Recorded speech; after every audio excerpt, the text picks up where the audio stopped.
El 13 de mayo de 2015, los veteranos de tercera generación se agruparon en silencio frente a las puertas principales. Con los rostros aún iluminados por el resplandor residual de los hornos, observaron cómo las grúas arrancaban el logotipo centenario de la empresa que los vio nacer.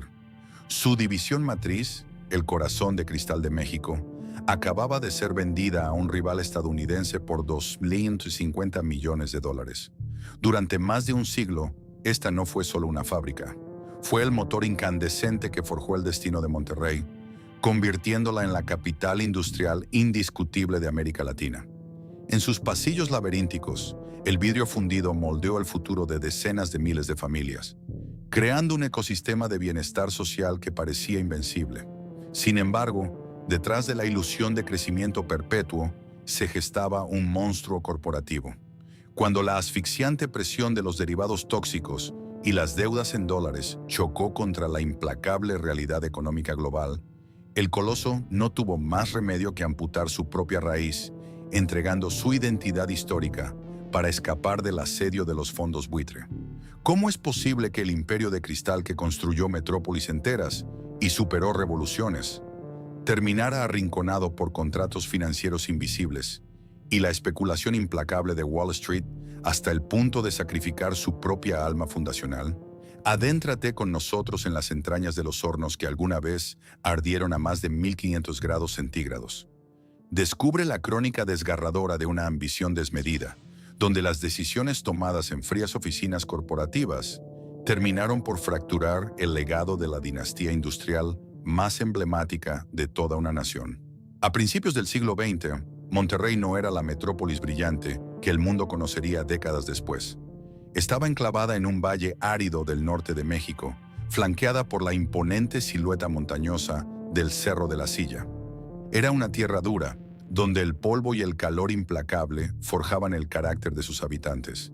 En este escenario inhóspito, un grupo de visionarios locales había encendido una chispa industrial en 1890 al fundar la cervecería Cuauhtémoc.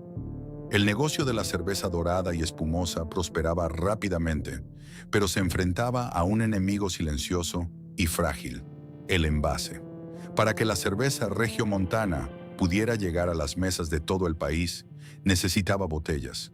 En aquella época, la naciente industria mexicana dependía por completo de las importaciones.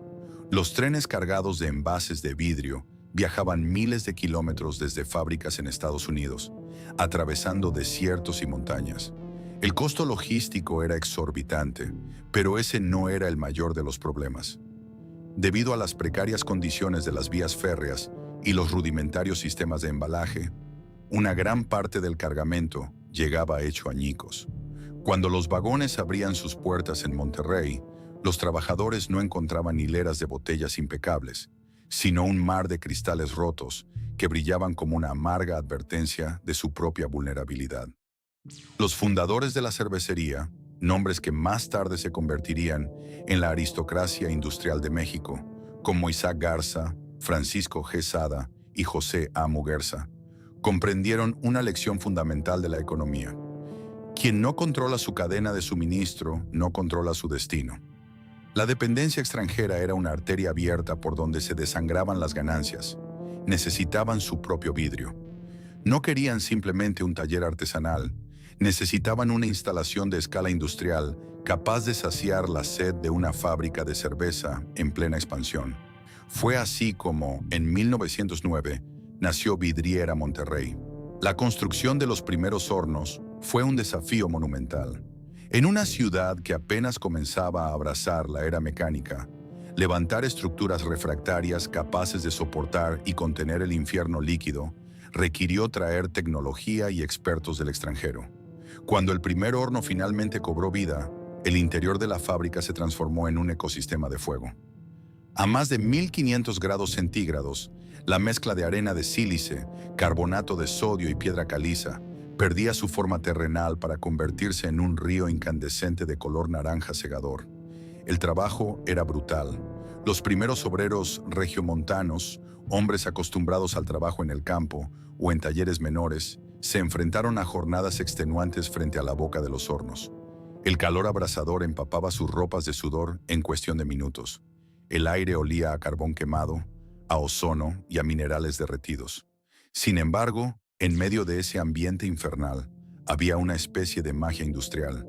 Cuando la primera gota de vidrio fundido cayó en el molde y la máquina escupió una botella perfecta, aún humeante y radiante, no solo estaban fabricando un envase, estaban declarando la independencia industrial de su región.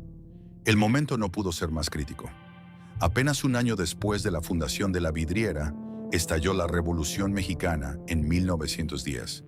El país entero se sumió en un caos de pólvora, sangre y trenes descarrilados por los ejércitos rebeldes.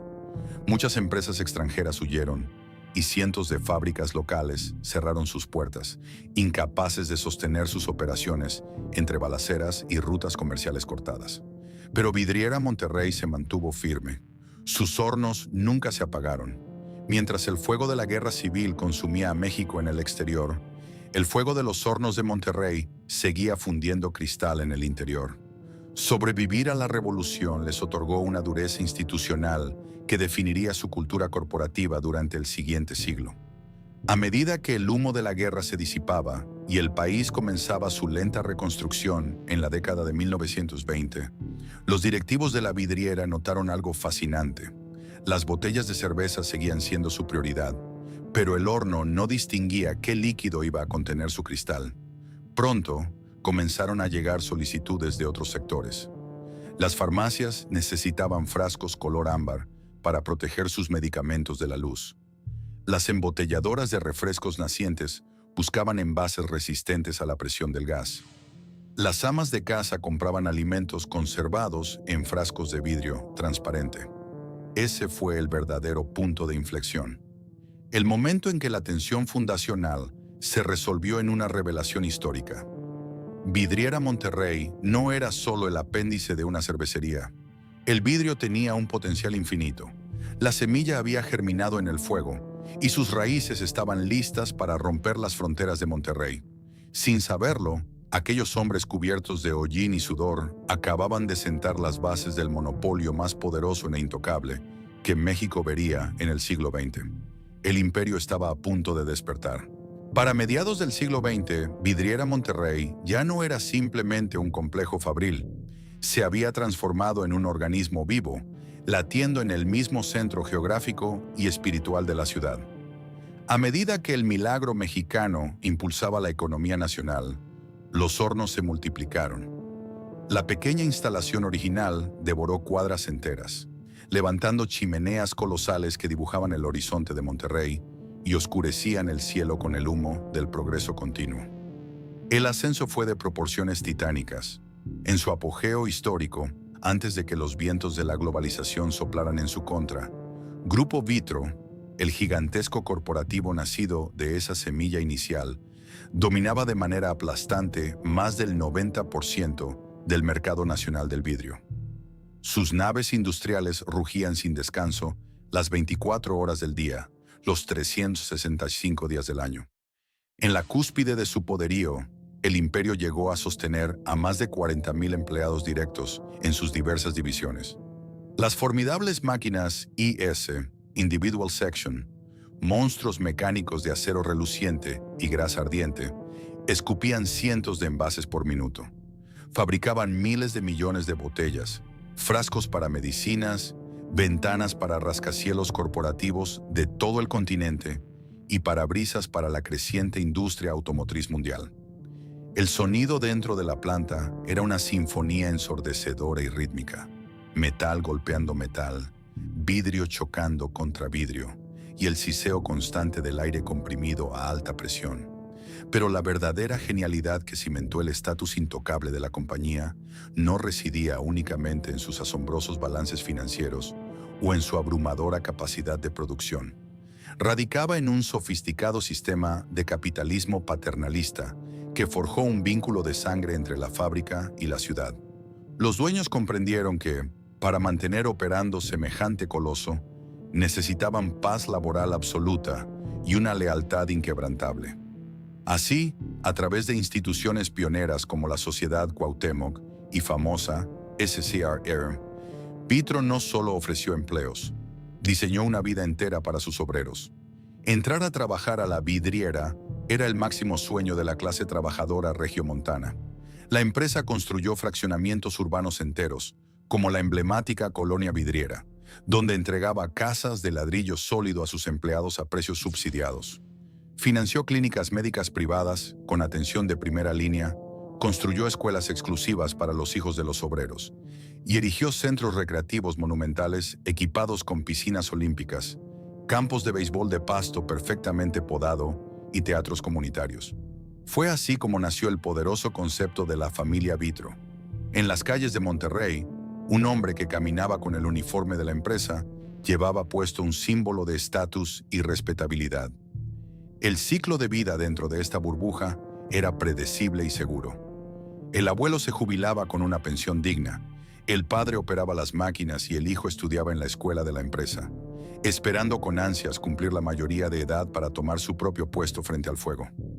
Era un ecosistema cerrado, una utopía industrial donde el sonido del silbato de cambio de turno dictaba el ritmo vital de decenas de miles de personas. Todo parecía perfecto, todo parecía eterno. Impulsados por un éxito ininterrumpido, los altos ejecutivos de Vitro desarrollaron una confianza que rápidamente bordeó en la soberbia corporativa. En las modernas y climatizadas salas de juntas de San Pedro Garza García, desde donde se dictaban los destinos de la empresa, el mapa de México comenzó a quedarse pequeño. La familia Vitro había conquistado y monopolizado el territorio nacional de frontera a frontera, pero para una dinastía industrial de este calibre, el conformismo era inaceptable. Querían el mundo entero. Durante la década de 1980 y principios de los 90, la cúpula directiva trazó una estrategia de expansión internacional implacable. Vitro hizo lo que muy pocas empresas latinoamericanas se atrevían a soñar en aquella época. Cruzó la frontera hacia el norte no como un simple proveedor o exportador, sino como un conquistador corporativo. En un movimiento audaz e histórico, adquirieron gigantes estadounidenses como Anchor Glass Container y Latchford Glass, absorbiendo múltiples plantas y devorando competidores en el mercado más exigente del planeta. Los titulares en la prensa financiera aclamaban a Vitro como el orgullo industrial definitivo de México. Era el trofeo soñado, una corporación del sur comprando a sus rivales del norte. Las portadas de las revistas de negocios mostraban a los directivos regiomontanos sonriendo, consolidando un emporio transnacional que ahora abarcaba no solo envases, sino maquinaria pesada, cristales arquitectónicos de alta tecnología, productos químicos y hasta electrodomésticos. Sin embargo, detrás de esta deslumbrante fachada de poderío internacional, se estaba cavando lentamente una trampa mortal. Las agresivas adquisiciones en Estados Unidos y otras partes del continente no se pagaron con el efectivo puro generado por los hornos de Monterrey. Se financiaron a través de una colosal inyección de deuda corporativa, emitida casi en su totalidad en dólares estadounidenses. La lógica de los analistas financieros parecía impecable en el papel. Una empresa global con ingresos internacionales podía manejar deuda internacional sin sudar. La inercia del triunfo cegó a la junta directiva ante la extrema fragilidad de esta estructura. El imperio se había construido sobre una contradicción fatal. Mientras el corazón productivo de la empresa, sus leales trabajadores, sus hornos centenarios y una enorme parte de su flujo de caja operativo seguían profundamente anclados a la economía mexicana y a la volatilidad del peso, el verdadero amo de su destino financiero exigía ser alimentado estrictamente en dólares. La arrogancia de creer que el crecimiento sería infinito les impidió ver las tormentas que se gestaban en el horizonte. Vitro se había transformado en un gigante corporativo desmesurado y obeso. Mientras en las naves industriales de Vidriera Monterrey los obreros seguían sudando frente al fuego, manteniendo vivo el legado fundacional, la alta dirección se había alejado del calor de los hornos. El corporativo se llenó de vicepresidencias, gastos administrativos exorbitantes y una estructura tan pesada que asfixiaba la agilidad operativa de la compañía. La magia de 1909, aquella donde los pioneros conocían de cerca el olor del vidrio quemado, había sido reemplazada por frías hojas de cálculo y ambiciosos modelos de Wall Street. Estaban en la cima absoluta de la montaña, tocando el cielo del capitalismo industrial. Pero en el implacable mundo de los negocios, la cima es también el lugar perfecto para precipitarse al abismo. El 1 de enero de 1994, el reloj de la historia marcó un antes y un después absoluto para la industria nacional. La entrada en vigor del Tratado de Libre Comercio de América del Norte, TLCAN, prometía al país una nueva era de prosperidad. Pero para el ecosistema protegido de Vitro, el acuerdo comercial fue el sonido nítido de un cristal resquebrajándose. La burbuja monopólica que había blindado a Vidriera Monterrey durante más de 8 décadas se fracturó de golpe, exponiendo a la empresa a los vientos gélidos y despiadados de la hipercompetencia global. Durante generaciones, los altos aranceles habían mantenido a raya a los rivales extranjeros, permitiendo a Vitro dictar los términos y los precios del mercado a su entera voluntad. Ahora las fronteras estaban abiertas de par en par. De la noche a la mañana, inmensos cargamentos de vidrio asiático y estadounidense comenzaron a inundar el territorio mexicano. Eran productos agresivamente más baratos, manufacturados en plantas altamente automatizadas, que operaban con una fracción del personal que requería Monterrey. Pero el verdadero depredador, el verdugo silencioso que acechaba en las sombras del libre mercado, no estaba hecho de arena fundida. Venía derivado del petróleo. La década de los 90 trajo consigo la invasión masiva e irreversible del plástico PET. En las tiendas de abarrotes y supermercados de todo el país, el familiar y reconfortante tintineo de las botellas de vidrio, al chocar unas con otras, comenzó a ser reemplazado por el ruido opaco y seco de los envases plásticos. Las gigantescas embotelladoras de refrescos y agua purificada, desesperadas por reducir sus exorbitantes costos logísticos, iniciaron un éxodo implacable hacia este nuevo material. El plástico no estallaba en pedazos mortales durante los accidentes de transporte. Pesaba considerablemente menos, lo que reducía drásticamente el gasto de combustible en los camiones, y su producción en masa era brutalmente económica. En las entrañas de las plantas de Monterrey, la disonancia era cruel. Para los obreros que sudaban a mares frente a las bocas ardientes de los hornos, el trabajo físico seguía siendo exactamente igual de extenuante. Ellos continuaban manipulando el fuego y el acero con la misma maestría artesanal heredada de sus padres y abuelos. Sin embargo, pronto comenzaron a notar un cambio escalofriante. Los inmensos patios de almacenamiento, antes siempre vacíos por la vertiginosa demanda, empezaron a llenarse de paletas de botellas de vidrio acumulando polvo bajo el sol del norte. El producto simplemente ya no se movía. En las elegantes oficinas corporativas, las hojas de cálculo reflejaban una realidad aterradora. La demanda de envases tradicionales se contraía rápidamente. La participación de mercado, antes indiscutible, comenzó a ser devorada trimestre a trimestre. Esta caída abrupta en los ingresos chocó como un tren de carga contra la estructura interna de la compañía. Vitro seguía operando con los altísimos costos fijos de un imperio en su época dorada, pero en un mundo que ya no valoraba su monopolio. El paternalismo industrial, que alguna vez fue la joya de la corona y su mayor orgullo social, se convirtió de pronto en una trampa insalvable. La inmensa plantilla laboral, los planes de pensiones dorados garantizados de por vida, las clínicas de salud privadas y los teatros de la familia Vitro representaban ahora un ancla financiera pesadísima ante los fríos estándares de Wall Street. La empresa se había vuelto obesa, ahogada en burocracia y vicepresidencias corporativas, incapaz de competir en agilidad con los nuevos jugadores del mercado. Sus márgenes de ganancia se asfixiaban día con día, atrapados entre una guerra de precios sangrienta y un modelo de negocio que pertenecía a una era que acababa de extinguirse. La junta directiva se encontraba en una encrucijada letal. Admitir que el modelo de negocio estaba agotado significaba tomar la decisión más dolorosa en la historia de la compañía: desmantelar la venerada familia Vitro, despedir a miles de trabajadores leales y aceptar la derrota frente a las nuevas reglas del mercado global. Era un trago demasiado amargo para el inmenso orgullo regiomontano. En lugar de ejecutar una reestructuración operativa profunda desde las entrañas mismas de los hornos, la cúpula corporativa optó por una huida hacia adelante. La solución, concluyeron en las frías y herméticas salas de juntas, no era encogerse para sobrevivir, sino mantener viva la ilusión del poder absoluto. Decidieron que la única forma de enmascarar la pérdida de rentabilidad local era seguir comprando empresas en el extranjero y refinanciar las operaciones existentes con deuda masiva. Y para hacer esto a la escala que requerían, acudieron a la fuente de capital más profunda y exigente, el mercado de bonos en dólares estadounidenses. A finales de la década de 1990 y durante los primeros años del nuevo milenio, los pasillos del corporativo en San Pedro Garza García dejaron de oler al humo industrial que caracterizaba a los pioneros. En su lugar, se llenaron del aroma a café caro y trajes a la medida de los banqueros de inversión que llegaban desde Nueva York y Londres.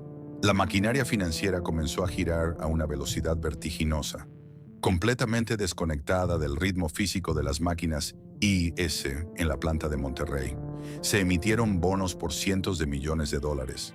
El nivel de apalancamiento de Grupo Vitro comenzó a inflarse como un globo a punto de estallar.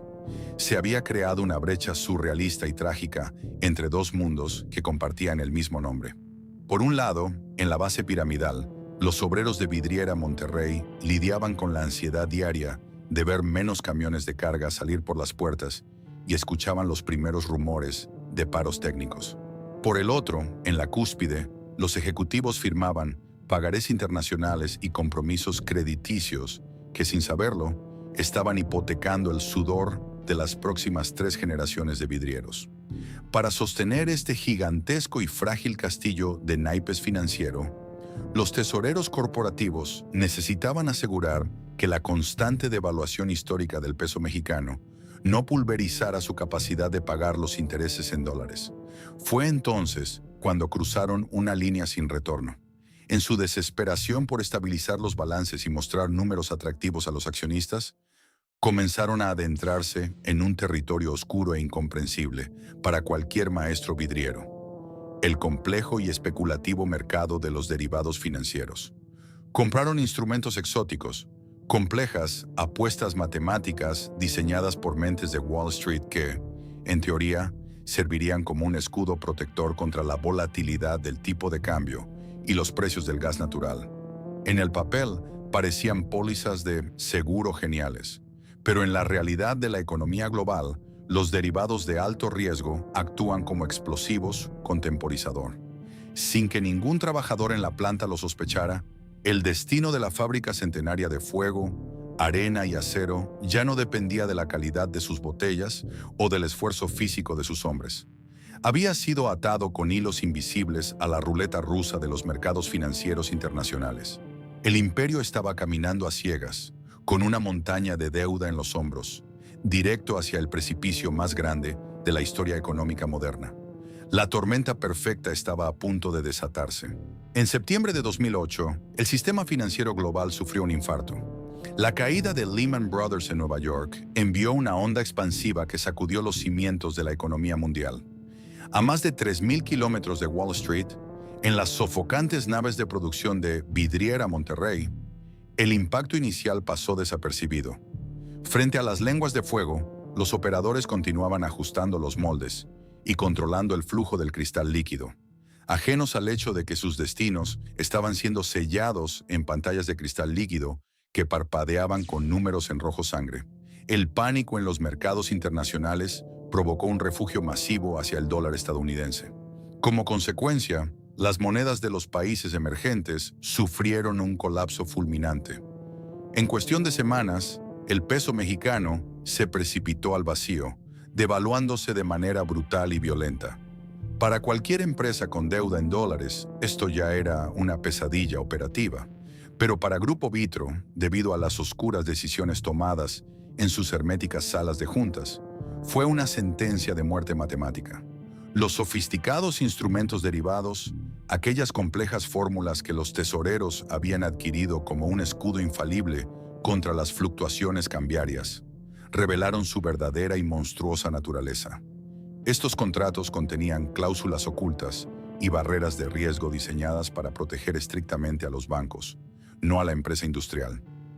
Cuando el peso cruzó los umbrales críticos de caída, los supuestos seguros se activaron a la inversa.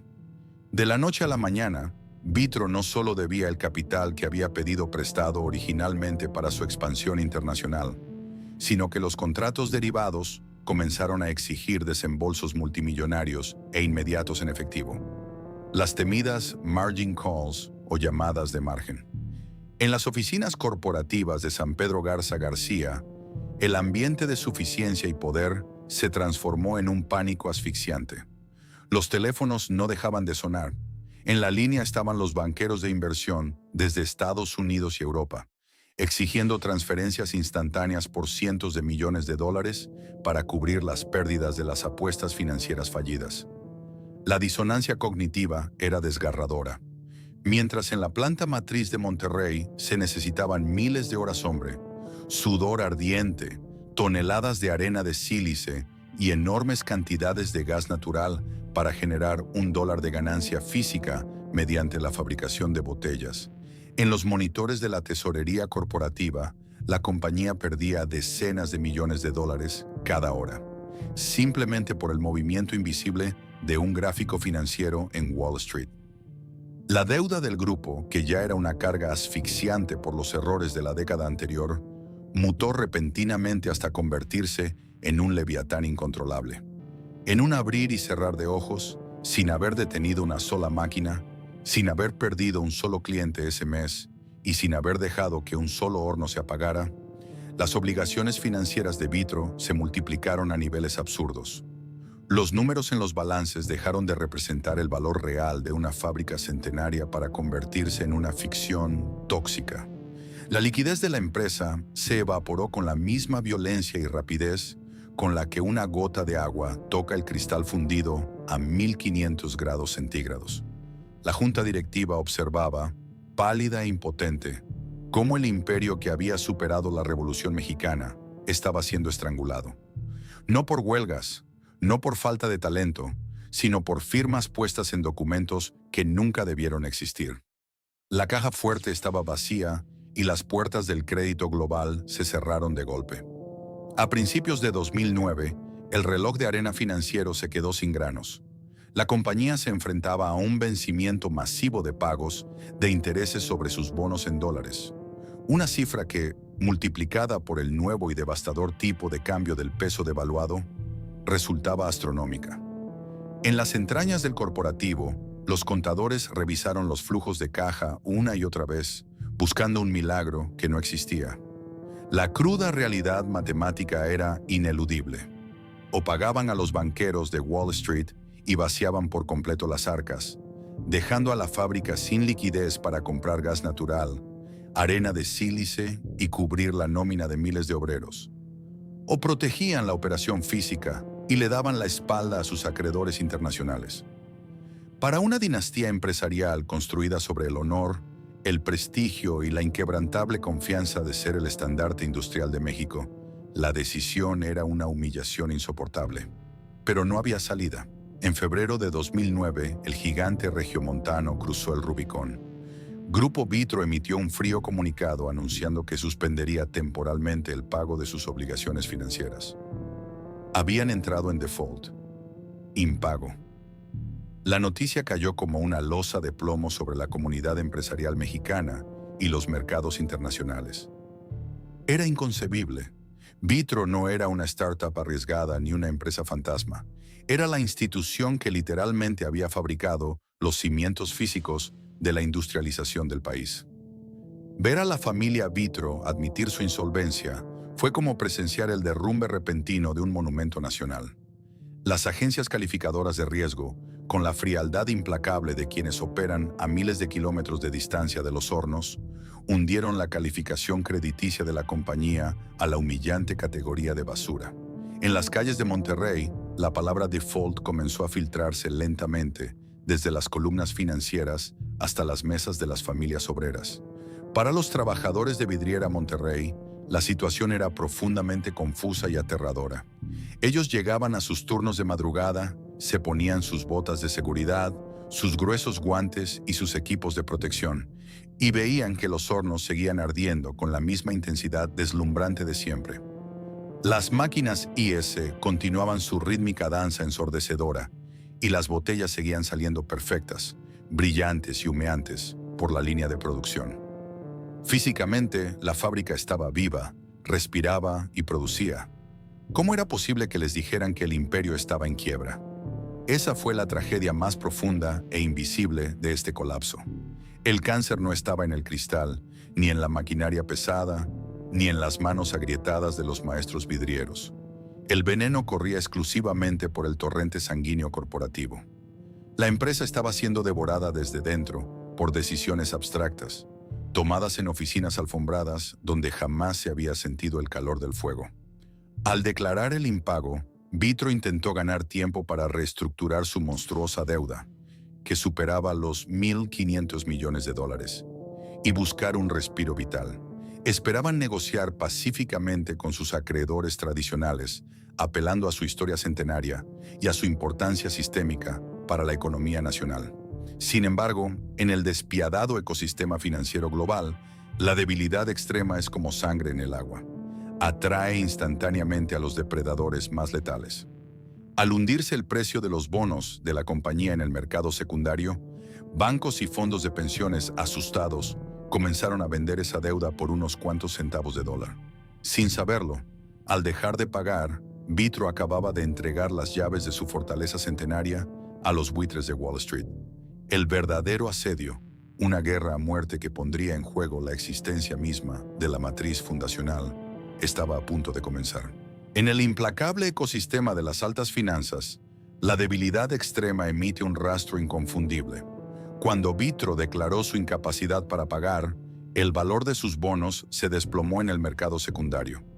Para los inversores tradicionales, esos papeles representaban pérdidas catastróficas, un desastre del que debían huir a cualquier precio.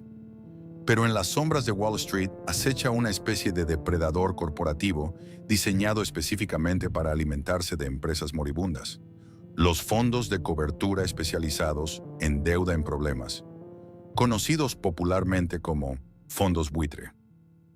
A miles de kilómetros del sofocante calor de los hornos regiomontanos, en oficinas climatizadas de rascacielos en Manhattan, analistas de firmas temibles como Elliott Management y Aurelius Capital observaban las pantallas con calculada frialdad.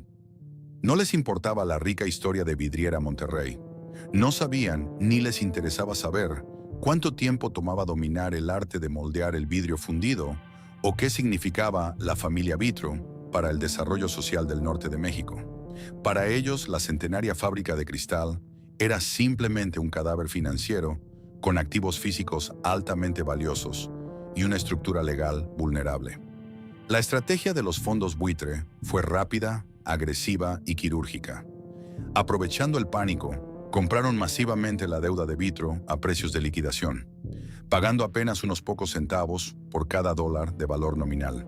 Sin embargo, su modelo de negocio no consistía en esperar pacientemente una reestructuración amistosa para recuperar su inversión.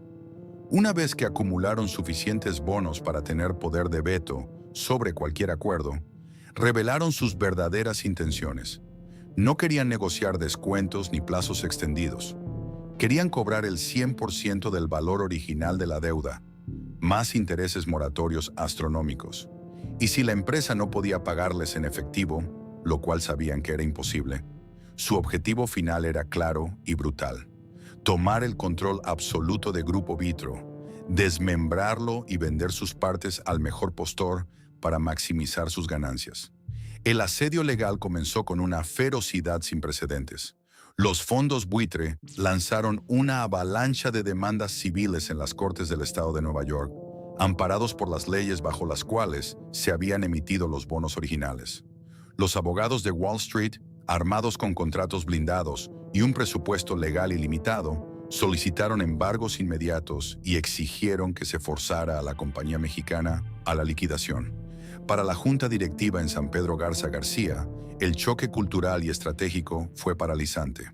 Durante un siglo, La cúpula de Vitro había operado en un entorno de respeto reverencial. Eran los aristócratas de la industria mexicana. Estaban acostumbrados a resolver disputas cenando con presidentes, gobernadores y líderes sindicales, apelando al orgullo nacional y a su peso económico. De pronto, se encontraban frente a un enemigo invisible y sin rostro que no respondía a favores políticos ni le importaba el legado histórico.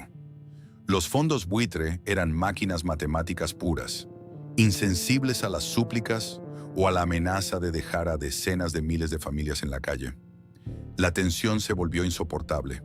En los pasillos corporativos, el eco de los pasos apresurados de los equipos legales reemplazó cualquier conversación sobre innovación o producción. Sabían que si los tribunales de Nueva York fallaban a favor de los fondos, el coloso industrial sería confiscado de la noche a la mañana. La amenaza de una toma hostil, hostile takeover, pendía como una guillotina sobre el cuello de los dueños originales. El pánico se filtró hasta la base laboral. Aunque los hornos de vidriera Monterrey seguían encendidos y las máquinas A&S no paraban de escupir envases, un frío terror paralizaba a los obreros en los comedores de la fábrica. El rumor de que unos banqueros gringos estaban a punto de arrebatarles la empresa y cerrar las puertas para siempre cobraba más fuerza con cada turno. Acorralados y con la soga de la ley neoyorquina apretando sus cuellos, los herederos de la dinastía vidriera comprendieron que para salvar su empresa no bastaría con fabricar el mejor cristal. Tendrían que descender al barro de la guerra jurídica corporativa y ejecutar maniobras legales tan extremas y tan moralmente cuestionables que terminarían incendiando su propia reputación internacional para siempre. Con la soga de las cortes neoyorquinas apretando sus gargantas, los estrategas de Vitro comprendieron una cruda realidad. Si jugaban bajo las reglas de Wall Street, perderían el imperio que sus abuelos habían forjado en el fuego. Para sobrevivir al asedio de los fondos buitre, necesitaban llevar la batalla a su propio territorio. Necesitaban el escudo protector de Monterrey y la indulgencia de la ley mexicana. A finales de 2010, Grupo Vitro solicitó entrar en concurso mercantil, el equivalente mexicano a la protección por bancarrota, capítulo 11 en Estados Unidos. La estrategia era utilizar los tribunales locales para forzar una reestructuración de la deuda que obligara a los fondos buitre a aceptar un fuerte descuento en sus bonos, conocido en la jerga financiera como haircut o quita. Sin embargo, había un problema matemático insalvable. La ley exigía que una mayoría calificada de los acreedores aprobara el plan de reestructuración. Los fondos buitre de Nueva York, liderados por firmas implacables como Elliott Management, habían comprado una cantidad tan masiva de bonos que poseían el poder de veto absoluto. Matemáticamente, podían bloquear cualquier acuerdo y forzar la liquidación de la compañía matriz. Vitro estaba contra la pared. Fue entonces cuando la cúpula corporativa ejecutó una de las maniobras legales más audaces y controvertidas en la historia corporativa moderna. Para diluir el poder de voto de los buitres estadounidenses, Vitro introdujo en la Corte de Monterrey miles de millones de dólares en deuda intercompañías. Es decir, argumentaron que las propias subsidiarias de Vitro le debían dinero a la empresa matriz y que estas subsidiarias debían ser contabilizadas como acreedores legítimos con derecho a votar en el concurso mercantil. De un plumazo legal, la compañía infló artificialmente el universo de votantes con sus propios empleados y directivos, ahogando la participación de los fondos buitre por debajo del umbral de veto. La reacción en Wall Street fue explosiva. Los fondos de cobertura, acostumbrados a ser los verdugos en este tipo de batallas, gritaron fraude a los cuatro vientos. Acusaron a Vitro de manipular descaradamente el sistema judicial mexicano y de crear deudas fantasma para expropiar a los inversionistas extranjeros. La guerra legal cruzó fronteras, convirtiéndose en un conflicto diplomático y financiero sin precedentes que enfrentó a los tribunales de Nuevo León contra las Cortes Federales de Texas y Nueva York. Por un lado, un juez en Monterrey aprobó el plan de Vitro, validando la maniobra de las deudas internas y ordenando a los acreedores estadounidenses aceptar nuevas condiciones. Por el otro, jueces en Estados Unidos, escandalizados por lo que consideraban una farsa judicial, se negaron rotundamente a reconocer la sentencia mexicana y amenazaron con embargar cualquier activo que Vitro tuviera al norte del río Bravo. Durante meses, la tensión fue absoluta. Mientras los abogados cobraban millones de dólares por hora discutiendo jurisdicciones y precedentes legales, la fábrica en Monterrey operaba en un estado de limbo agonizante. Los obreros no sabían si la quincena siguiente llegaría de los dueños regiomontanos o de un administrador judicial estadounidense. La incertidumbre desgastaba la moral de la familia Vitro, que veía cómo el prestigio intocable de su empresa era arrastrado por el lodo en las páginas financieras del Wall Street Journal y el Financial Times. Finalmente, tras una guerra de desgaste brutal que amenazaba con destruir operativamente a la compañía, se llegó a un tenso y amargo acuerdo extrajudicial en 2013. Vitro pagaría una suma multimillonaria a los fondos disidentes para que retiraran las demandas. La empresa había sobrevivido. La toma hostil había sido repelida y los herederos de la dinastía mantenían el control de la junta directiva. Pero la victoria era pírrica, una ilusión que apenas enmascaraba el desastre. Vitro se había salvado de la aniquilación inmediata, pero el costo fue aterrador. Su reputación internacional estaba en ruinas. Los mercados globales de crédito le cerraron las puertas para siempre, y la caja fuerte estaba exhausta por los monumentales honorarios legales y las compensaciones a los buitres. El monstruo de la deuda, aunque herido y reestructurado, seguía vivo y hambriento. Y para alimentarlo de manera definitiva, la cúpula de Vitro pronto tendría que cometer el acto más doloroso e impensable de su historia centenaria. Un sacrificio que fracturaría el alma de la fábrica para siempre. El año 2015 amaneció con una calma fúnebre en los pasillos corporativos y una tensión asfixiante en las líneas de producción de Vidriera Monterrey. Vitro había sobrevivido a la guerra legal contra los fondos buitre. Sí, pero el precio de esa victoria era un paciente corporativo en cuidados intensivos. La empresa estaba aislada de los mercados financieros internacionales, sangrando efectivo operativo y aún cargando con un remanente de deuda que amenazaba con devorar lo poco que quedaba. El imperio necesitaba una inyección masiva de liquidez, y rápido. Ya no había empresas extranjeras que vender, ni divisiones secundarias que rematar. Solo quedaba la joya de la corona, el primogénito, la matriz histórica. En las reuniones a puerta cerrada, los herederos de la dinastía fundadora enfrentaron la decisión más agonizante de su linaje. Para salvar la entidad legal de Grupo Vitro y proteger otras divisiones rentables como el vidrio arquitectónico y automotriz, tendrían que extirpar su propio corazón, la división original de envases de vidrio para alimentos y bebidas.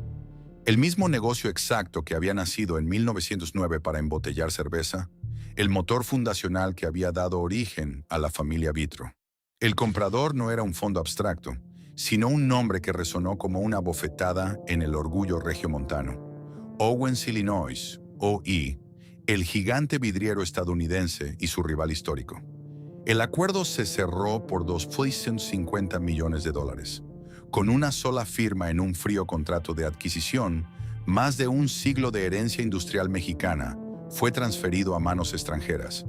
Cuando la noticia descendió desde las oficinas climatizadas hasta el sofocante calor de la planta matriz en Monterrey, el impacto no fue un estallido de ira, sino un silencio paralizante que cortó la respiración de miles de hombres.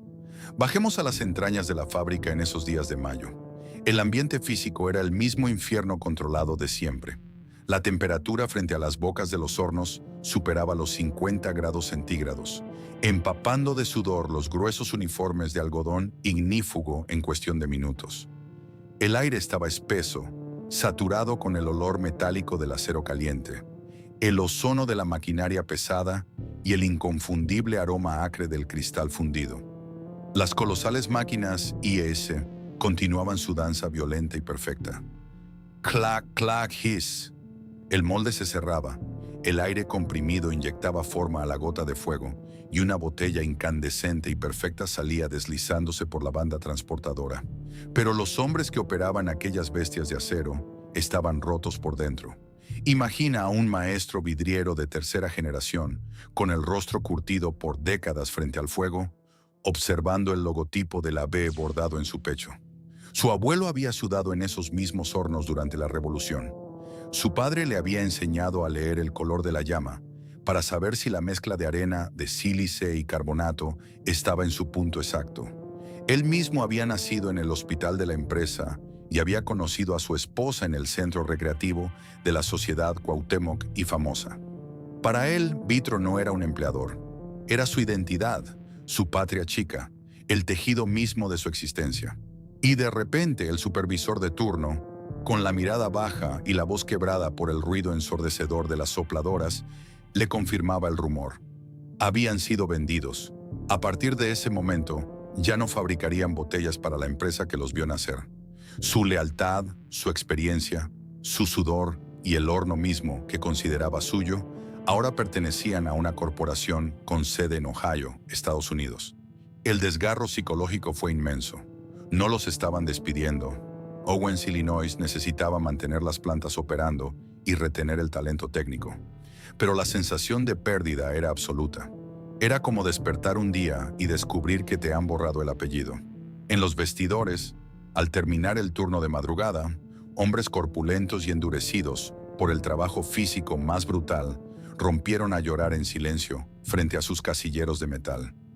Guardaban sus herramientas mecánicas sabiendo que el contrato social implícito que los había protegido toda su vida acababa de ser incinerado por una deuda que ellos nunca contrajeron. La entidad corporativa se salvaba, los banqueros cobraban, pero la esencia espiritual de Vidriera Monterrey estaba siendo empacada y enviada al norte. La consumación física del sacrificio no ocurrió en una abstrusa sala de juntas ni en un tribunal lejano, sino a la vista de todos, en la entrada monumental de la fábrica matriz. Aquel 13 de mayo de 2015, los trabajadores que llegaban para el turno matutino se encontraron con una escena que parecía sacada de una pesadilla distópica. Grúas gigantescas y cuadrillas de contratistas externos rodeaban la fachada principal.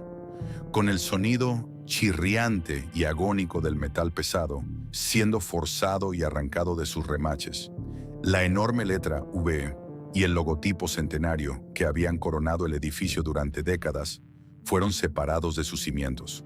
Los hombres, con los rostros aún tiznados de hollín y las manos callosas ocultas en los bolsillos, se detuvieron en seco en el estacionamiento. Nadie pronunció una sola palabra.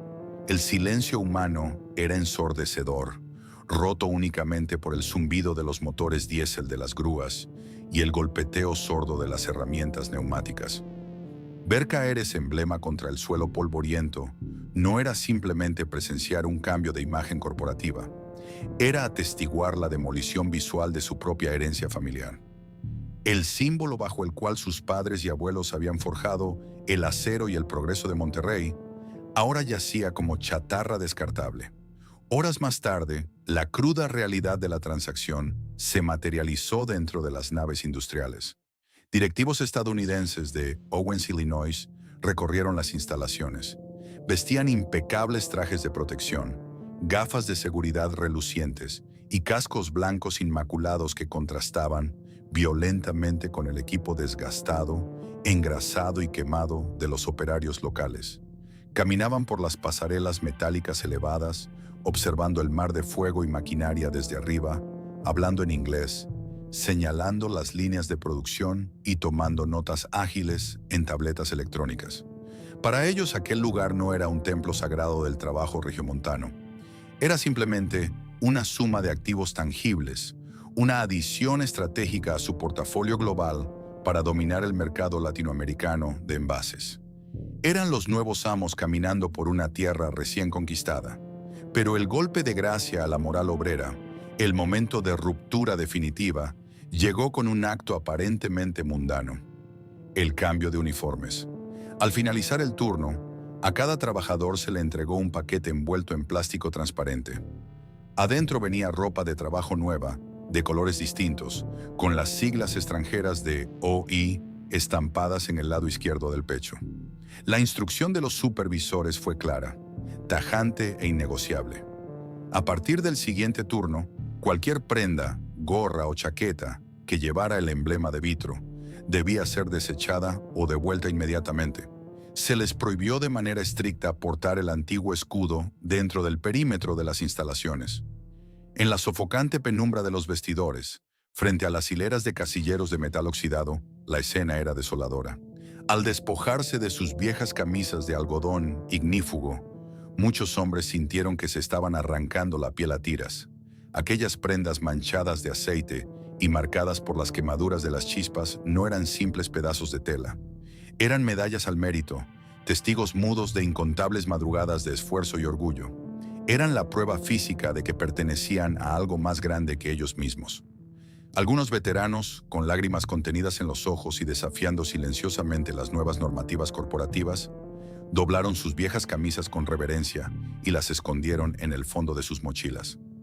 Se las llevaron a casa como reliquias clandestinas, como si quisieran rescatar un fragmento del alma de un imperio que acababa de exhalar su último aliento. Aquel día, cuando el silbato que marcaba el final de la jornada rasgó el aire caliente de Monterrey, su sonido fue diferente. Ya no era el llamado reconfortante de una institución maternal llamando a sus hijos.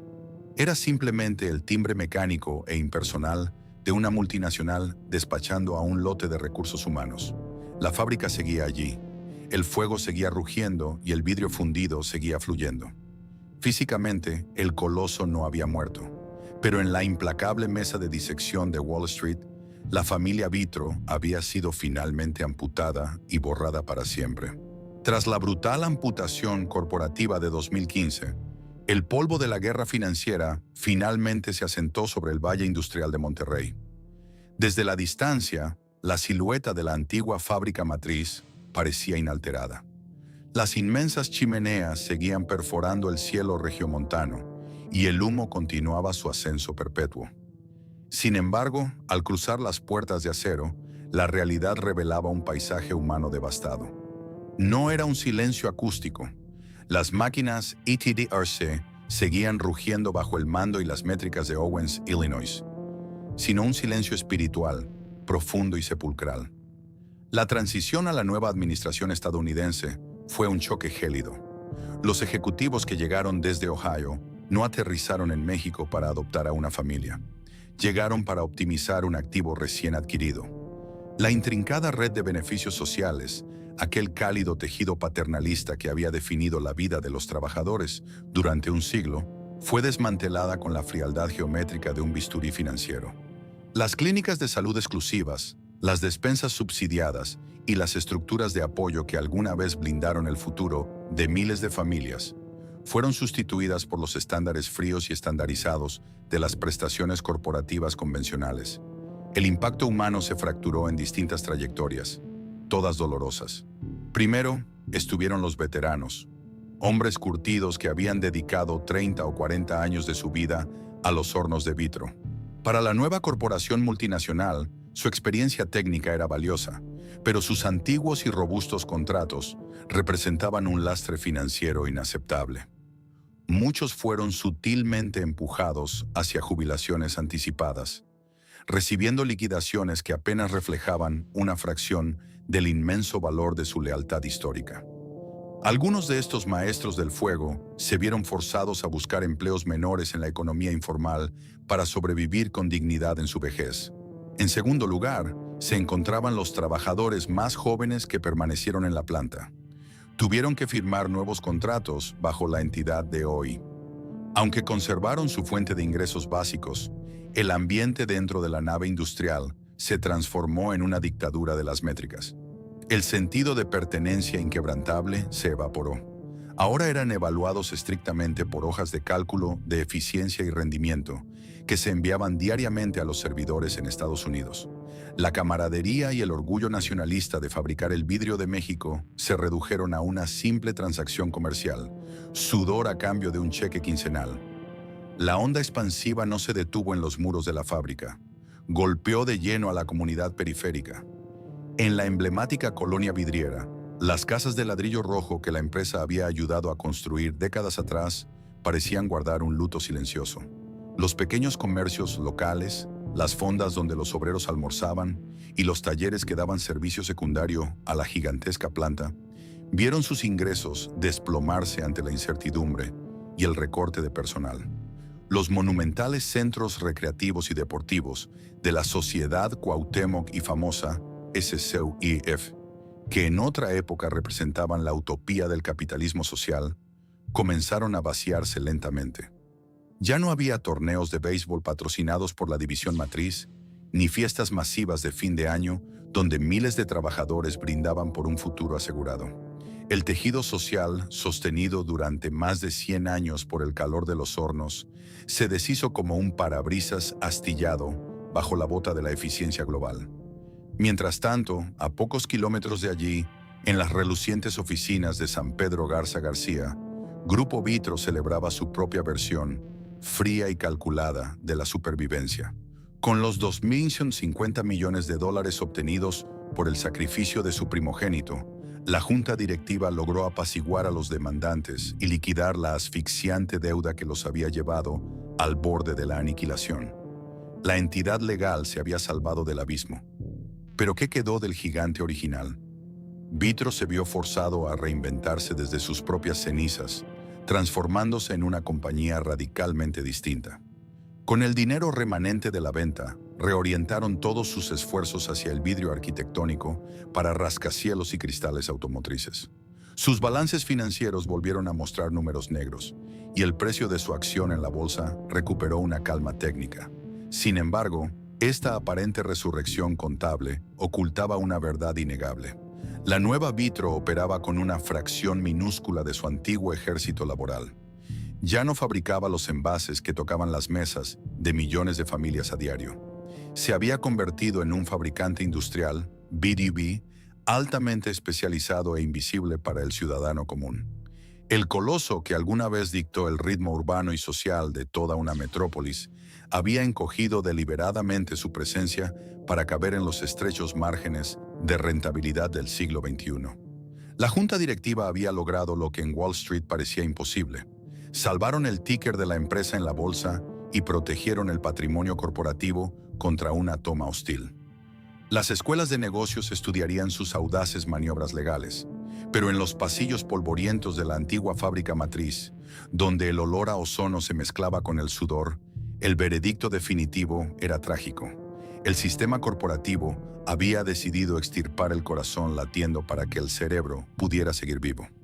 Habían rescatado la marca legal Vitro, pero en el violento proceso habían asesinado para siempre a la familia Vitro. La historia de Vidriera Monterrey no es simplemente el relato corporativo de una fábrica que cambió de dueños. Es una radiografía implacable de la transformación del capitalismo industrial moderno y una advertencia brutal sobre la extrema fragilidad de los legados frente a la globalización financiera.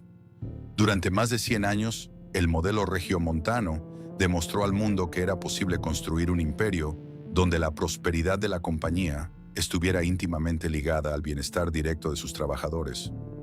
La familia Vitro no fue un mito publicitario ni una estrategia de relaciones públicas. Fue un contrato social vivo, forjado en el calor abrasador de los hornos, que transformó un desierto árido en el norte de México en un motor inagotable de clase media y movilidad social. Fue la prueba palpable de que la industria podía tener rostro humano. Sin embargo, el colapso de este ecosistema revela una lección profunda y oscura sobre la soberbia corporativa. Cuando los líderes empresariales se alejan del piso de producción, cuando dejan de percibir el olor del cristal fundido y comienzan a gobernar basándose únicamente en proyecciones abstractas y ambiciones desmedidas, pierden de vista el pilar que realmente sostiene su poder. La obsesión de la alta directiva por una expansión internacional acelerada, financiada a través de una deuda masiva en dólares, creó una vulnerabilidad estructural que ninguna máquina, por eficiente que fuera, podría compensar. El golpe de gracia, la verdadera tragedia, provino de los derivados financieros. Estos instrumentos matemáticos, vendidos como escudos protectores por los arquitectos de Wall Street, demostraron ser armas de destrucción masiva para la economía real. La caída de Vitro expone la terrible disonancia entre la economía física y la economía especulativa. Mientras en las naves industriales la creación de valor exigía esfuerzo humano genuino, materias primas tangibles y un trabajo físico extenuante a 1500 grados centígrados, en las oficinas corporativas se evaporaban miles de millones de dólares en apuestas intangibles en cuestión de días. El sudor y el futuro de 3 generaciones de maestros vidrieros fueron hipotecados a ciegas, y finalmente sacrificados en el altar de un casino global cuyas reglas jamás llegaron a comprender. Hoy, el viento seco del norte sigue soplando sobre Monterrey. Las imponentes chimeneas continúan dominando el paisaje urbano y las botellas siguen saliendo por millones en las líneas de producción, ahora bajo la bandera estadounidense de Owens, Illinois. Pero una verdad incómoda permanece flotando en el aire denso de la ciudad. En la implacable red de la economía global del siglo XXI, ninguna tradición es lo suficientemente sagrada. Ningún monopolio es eterno y ninguna cantidad de orgullo nacional puede detener el asedio de los números. Cuando una dinastía empresarial olvida sus raíces y entrega su destino a la especulación, corre el riesgo de despertar un día para descubrir que, a cambio de salvar un balance contable, ha entregado para siempre su alma de cristal. El humo sigue elevándose sobre el cielo árido de Monterrey, pero las manos que avivaron ese fuego fundacional durante más de un siglo han sido reemplazadas, olvidadas o transformadas. La caída de la matriz histórica de Vidriera Monterrey es mucho más que el simple desmantelamiento de un monopolio corporativo. Es el requiem innegable de una era en la que el capital y el trabajo compartían, para bien o para mal, un mismo destino vital. Esta historia nos enseña que un imperio no se derrumba por la falta de destreza técnica en las bocas de sus hornos, sino por la profunda miopía en sus altas torres de cristal. Cuando el afán ciego de conquistar el mundo mediante deudas en dólares y apuestas intangibles superó el valor real del sudor, la arena y el acero, el corazón de la empresa simplemente dejó de latir. En su batalla por la supervivencia, el capitalismo financiero moderno demostró su rostro más calculador y gélido. Es perfectamente capaz de salvar un nombre legal a costa de sacrificar el alma entera de la comunidad que lo construyó. Hoy, si caminas por las calles desgastadas de la colonia vidriera, o si alguna vez sostienes una vieja botella de cristal regiomontano, recuerda que detrás de esa simple transparencia hay historias de miles de hombres y mujeres que entregaron su vida entera a una ilusión de eternidad. La familia Vitro ya no existe en los fríos organigramas ni en las métricas de Wall Street, pero su legado de resistencia sobrevive, imborrable, en el ADN de una ciudad que se forjó en el fuego y se negó a quebrarse. Si esta crónica te ha hecho reflexionar sobre el verdadero costo del progreso global y la fragilidad de los grandes legados industriales, te invitamos a suscribirte a nuestro canal. Déjanos en los comentarios qué otra histórica fábrica, corporación o ciudad industrial crees que merece que contemos su verdadera historia. Tu apoyo nos permite seguir desenterrando estos relatos de fuego, acero y olvido. Gracias por acompañarnos hasta el final.